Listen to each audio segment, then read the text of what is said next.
Do not respond to the man on the fire escape, no matter what he says. When I moved into this apartment, I thought the only horror would be the rent. 4 stories up, peeling paint, warped floorboards that sigh under your feet like they remember something you don't want to know, but nothing I couldn't handle. The building was old, but not haunted looking. Just tired.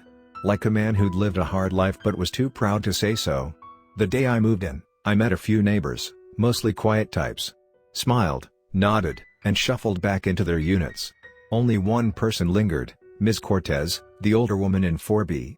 She was thin, pale, and had the kind of wide, unblinking eyes that made you feel like she was seeing through you. She handed me a small handwritten note folded 4 times. I thought it was some welcome message or prayer. But what I read made me stop breathing for a moment. If you hear someone on the fire escape after midnight, do not respond. Don't look. Don't speak. Don't move. No matter what they say, they are not who they sound like. He'll go away if you follow the rules. Break any of them, and he will come inside the next night. I laughed, awkwardly. Some kind of local superstition, I figured. Maybe a story to scare newcomers. But Ms. Cortez just stared at me and said, "Do you think I'm joking?" And then she turned and walked back into her apartment, her door closing with a soft click that sounded far too final. I didn't think about it again until my 4th night here. Around 1:10 a.m., I heard it. Soft tapping on the fire escape window. Rhythmic. Intentional. Like someone trying to not scare you, but still wanting you to know they were there. Then a voice. "Hey man, you left your wallet downstairs. Thought I'd bring it up." I froze. My wallet was on the kitchen counter. I hadn't left the apartment. I crept to the window, keeping the light off, and peeked very carefully through the edge of the blinds. But there was nothing there. Just shadows. Then the voice changed. Softer. Familiar. "Tom? It's me. It's your mom. Let me in, baby. My mother's been dead for 2 years." The window was locked. The blinds were shut. I backed into the corner of my room and stayed there, shaking, until the sun rose. I don't remember falling asleep, but when I woke up, everything looked normal, except for the message written in the condensation on the inside of the glass. "You're smart. But not that smart." The next night, he came again. And the next. Each time, the voice was someone I trusted. An old friend. A neighbor. Once it was my own voice, laughing softly, asking to come inside because I'd forgotten my key. I started leaving all the lights on. I blocked off the hallway to the window with furniture. But no matter how I rearranged things, I'd always find the chair I'd moved slid closer to the window by morning. My cat, who used to sleep at the foot of my bed, now refuses to enter the room. She just stares at the door, ears flat, sometimes growling. One morning I ran into a man on the 2nd floor who looked like he hadn't slept in weeks.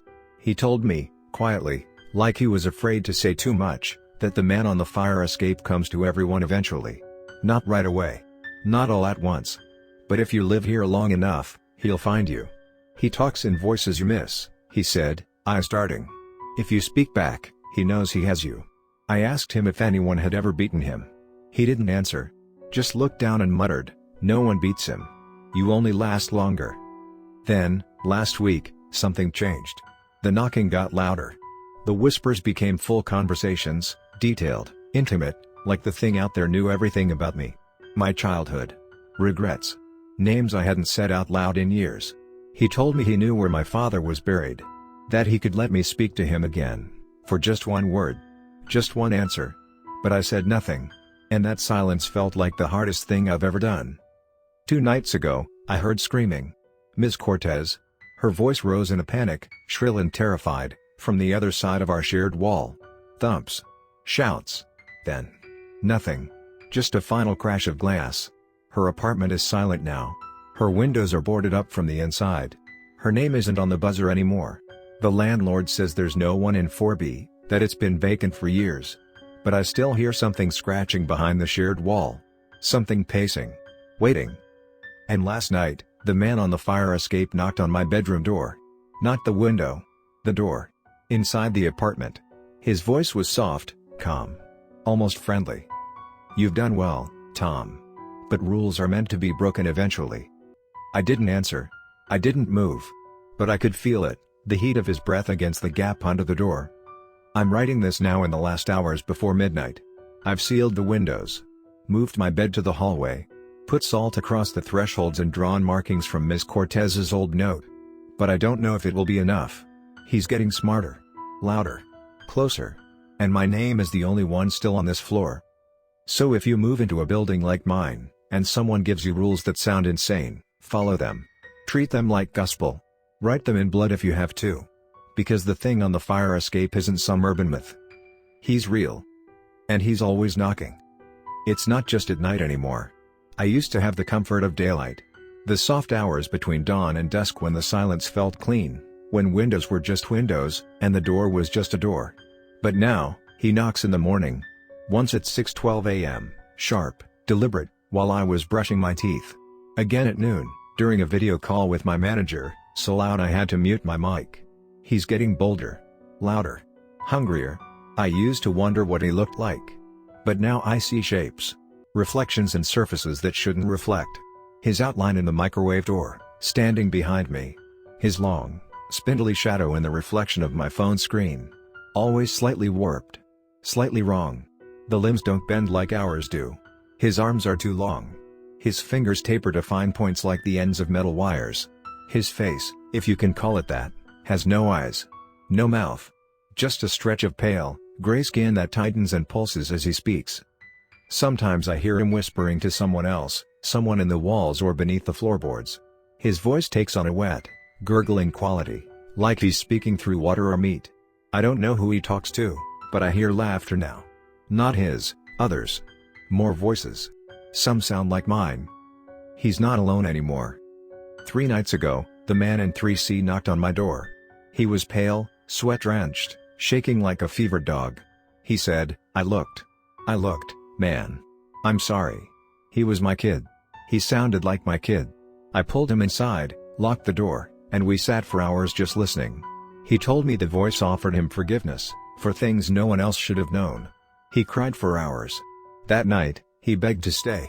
I let him sleep on my couch. In the morning, he was gone. The cushions were soaked in a dark, greasy stain. I called the cops, and they said no one lived in 3C. That it had been condemned years ago. That no tenant by that name ever existed. But I found his wallet, tucked under my sink. With his face in the photo. I still have it. I don't think I'm in the real building anymore. Things keep changing. The hallway to the kitchen is longer now. I swear it used to take 6 steps to reach the fridge, now it takes 11. The window view shows a different street than the one I moved into. No traffic. No lights. Just rows of dead trees and fog, stretching infinitely. I tried to leave again last week. The stairs looped. 4 flights became 3. Then 2. Then 5. Then I was back in my apartment. Except it wasn't quite my apartment. The furniture was reversed. My photos were hung upside down. My bedroom door opened into the bathroom. The smell was off, sweet and rotting. And when I turned to leave, my reflection in the mirror didn't follow. It blinked when I didn't. Then it smiled. I think he's wearing me now. Or pieces of me. Last night, he knocked 5 times. Each knock came from a different direction: the front door, the window, the floor, the ceiling, the inside of my closet. Then he said something new. You can open the door now. You've been here long enough. You belong. He's not trying to get in anymore. He's trying to convince me that I never left. That I've always been here. That this apartment was always mine. But I remember my old life. I remember sunlight, people, a city that had color. Now, everything is washed out. Gray. Quiet. Cold. I haven't seen a bird in weeks. No passing cars. No sirens. Nothing outside moves, except shadows that shouldn't be there. And still, he knocks. Not with desperation now. But with certainty. Like he knows the walls are thinning. That I'm weakening. That my memory of the real world is fading. I barely remember my brother's face. Or what coffee smells like. Or what day it is. I've started to write things on the walls to remind myself, don't answer. Don't respond. You're real. You're real. But even that's starting to blur. I heard him whisper through the shower drain this morning. He said, when the last knock comes, it won't be a request. It'll be a welcome. So now I sit in the living room, every light turned on, door barricaded, music playing, candles burning. But I don't think any of it will stop him. I think this place is just the waiting room, and my time's almost up. He's going to knock again tonight. And I don't know if I'll be strong enough not to answer. The knocking doesn't stop now. It comes in intervals, spaced out just enough to keep me from sleep, just enough to keep my nerves raw. It starts slow, patient, almost polite. A few taps, a breath of silence. Then again. And again. As if testing me. And each knock sounds closer, like he's inside the walls now, pacing just behind the plaster, waiting for the precise second when I blink too long or breathe too slow. When my body forgets what it's trying to protect. I can't remember the last time I slept. The days bleed together. I eat because I force myself to, but everything tastes like ash. The water from my tap has a coppery film. My reflection blinks without me now. The hallway between the living room and the bathroom never looks the same twice. Sometimes it has no end at all. Sometimes it's just a wall. Sometimes I see my childhood bedroom door halfway down, pulsing gently in and out like a living wound. He's been inside the apartment for 3 nights now. I'm sure of it. I saw his fingers last night, long, knuckled things with split ends, curling around the edge of my closet door. They didn't move. They just rested there like they were waiting for me to see them. Like they wanted to be noticed. I didn't blink. I couldn't. If I had, I think they would have crawled out. He talks to me now without knocking. Last night, while I was pretending to sleep on the kitchen floor, he leaned close, so close I could feel the cold of him soaking into my spine, and he whispered in a voice that was almost mine. "It's not about letting me in anymore. You already did. I'm just waiting for you to realize it." That's when I understood something terrible. This whole time, I thought I was playing defense. Keeping him out. Holding the line. But the truth is, I'd already let him in the moment I read the note. The moment I acknowledged the knocking, even in thought. I gave him shape. I gave him sound. I fed him with every second of attention. I carved a space for him in my mind, and he used it as a door. Now, he doesn't have to ask permission. He just is. My phone no longer works. Every time I try to dial out, it rings once, then plays a recording of someone sobbing, slow, wet, guttural crying that fades into static. I tried writing this down in a notebook instead, but the ink turned red. The pages stuck to my skin. One page had handwriting that wasn't mine at all. It said, "You're doing fine, Tom. Just one more night." I don't remember telling him my name. I think tonight is the last one. The air is heavier than ever. My lights flicker even when unplugged. The walls are leaking something clear and sticky, like the house itself is sweating in terror. Every corner of my apartment looks like it's been stretched, like it's bracing for something to break through. There's a smell now, like mildew, burnt meat, and old copper. It sticks to everything. To me. I used to believe that staying quiet, following the rules, would save me. But I've learned something worse. There is no saving. There's only delaying. Every knock you ignore. He still hears you listening. Every breath you hold. He still feels the fear it came from. The only thing silence does is give him time to settle in. I'm not writing this to survive. I'm writing because my hands are still mine, for now, and I want someone to know what happened here. Maybe you'll never read this. Maybe this apartment, this building, even this city, maybe it's already folded in, like rotted paper, pressed flat between realities. It's 11:58. He just whispered through the ceiling vent. "You've waited long enough. Don't be scared. You were always meant to be part of this." There's no more knocking now. Just a slow, widening silence. Like the whole world is holding its breath before something opens. It's 11:59. The walls are shaking gently, like a heartbeat. My doorknob is turning, not rattling, just turning. I don't even remember locking it. Maybe I didn't. Maybe it was never my door to begin with. I think I understand now. It was never about answering. It was about acknowledging. The moment I noticed him, I said yes.